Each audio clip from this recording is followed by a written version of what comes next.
Thump, thump, thump. My heart races as if I had been sprinting for miles. My vision drops in and out of focus as I gruelingly grab my packed bag.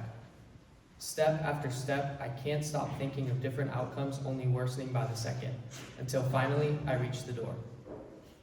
Usually brightly lit, the door now stood still, staring at me with a look of despair, as smoke engulfed the air surrounding it. As I shut the door one last time, uncertainty weakens my stride, and I begin to feel faint. More and more smoke fills my lungs. Suddenly, I hear the cries of my family behind me. My head swivels around, and my eyes are met with a blaze. Crimson flames roar on the hill, no more than 200 feet out from my home. Without a second thought, I dash toward the car. My family piles in as we follow the fire engine down the winding road. I can remember the morning when everything changed. Quarantine had just begun, and on this morning, like many others, I had woken up 5 minutes before class. As I begrudgingly trudged toward my workplace, I glanced out the window, and the familiar morning fog had a darker, more menacing tint to it. My father, who sat at the table, said that a fire had started in the Toro Mountains, which framed our house, and he said it had begun to cause dangerously poor air quality.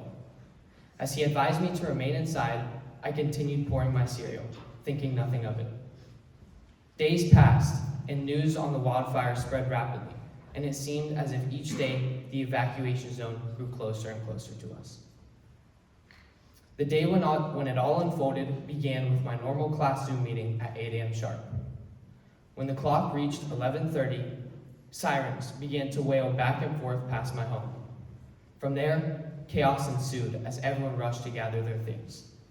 My parents, now stressed about what to do with the livestock and animals, called some friends at the local equestrian center.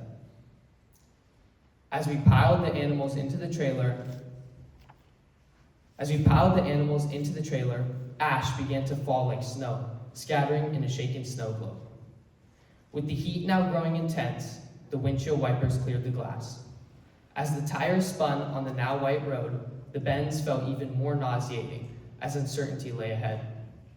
We are now frantically searching for hotel rooms when suddenly a call came in.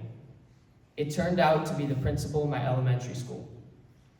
He was reaching out to check how we were doing after seeing the news coverage on the wildly growing bushfire.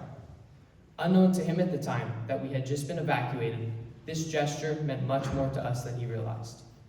As we informed him of our situation, he generously offered us to stay with his family. Now very grateful that we had reached some stability, I realized how selfless and supportive the community that surrounded me was, and I reflected on how people were willing to risk their safety to help others in need. This experience taught me how helping others in a time of need can have such a large impact on their life, no matter how insignificant or small the act may seem. Thank you.